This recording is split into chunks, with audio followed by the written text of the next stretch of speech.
واجه واقعا یه بی‌انصافی ما نزانیم ای خلیفه که ما نزانی صحابی که ما نزانی حضرت عثمان چیه کتب بخاطر دینا ما نزانیم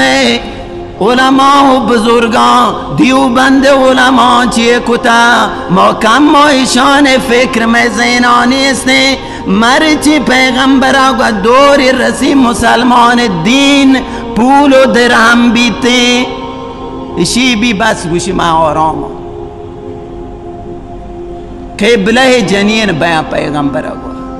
جنین عبر کو بس تمام برو ربا زیر مجبور پمن لوگ بند ربا زیر مواد باکنه هرچی برو یہ کارا بکن یہ وقت آت که یا نه زمانی یاد گینده همین ماتان چوکان گلام با سنگتان چوت وتی سنگتان حبران گره وتی پتان حبران نگره چی من پی بل من سنگت آت که منی اعصاب خراب مکن چی کجا بتاتی بهاج رسته صحابان زندگی نیسته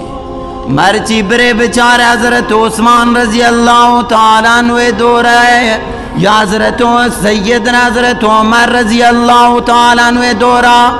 بقول ابو الحسن ندوی جنین 6 ماه حرکت کا کہت مدینہ قسم وای جن آدم گوشی مردین یا جورت نبتا سرا چس بکم بچاری من چطوری جنینیوں بلے مرچی بچارے اگا یا کلندکیات درو جنین امودان جمع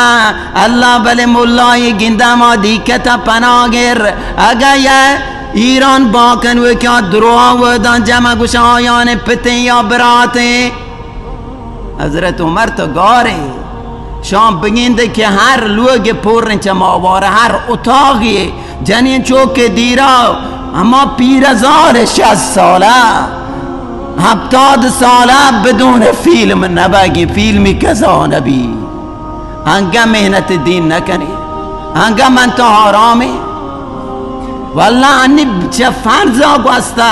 اگر بخاطر یہ اسلام و مکتبانه زنده کنگا واللهش میں مال بروش میں جان بروش میں چوک بروان تمام فدا کنه بله بل مسجد مدرسه آباد ببن چون که بیهشان آشمار والله عزت نیه اسلام روشنایی همشن پیشان آباده چه دروتی چیزان والله بگذی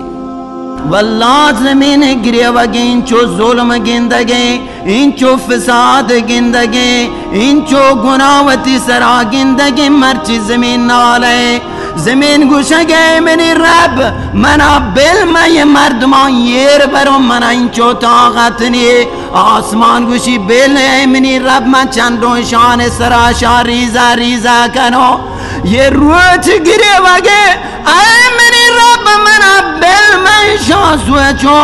این چو گناه و این چو فساد اللہ گوشی منی صبر بالائی اے زمین آرام ببے اے آسمان آرام ببے اے روچ تو آرام ببے یہ منی مخلوق منا دوست بم بلکہ یا رندی بگشا یا اللہ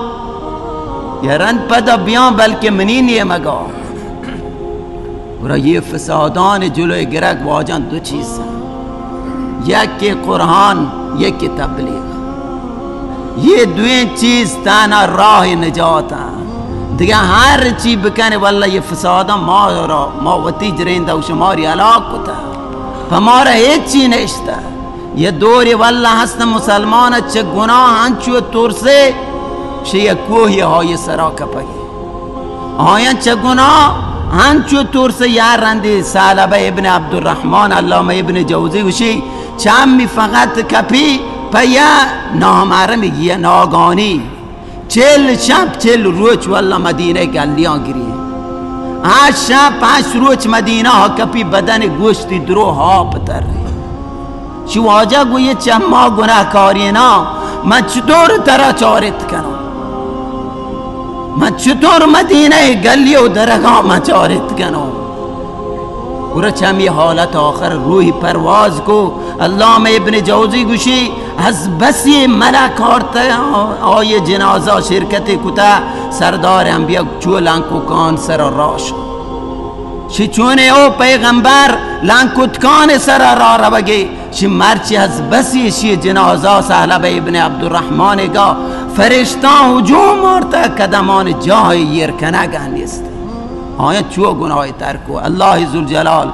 ما شما را چه گناه محفوظ بکن.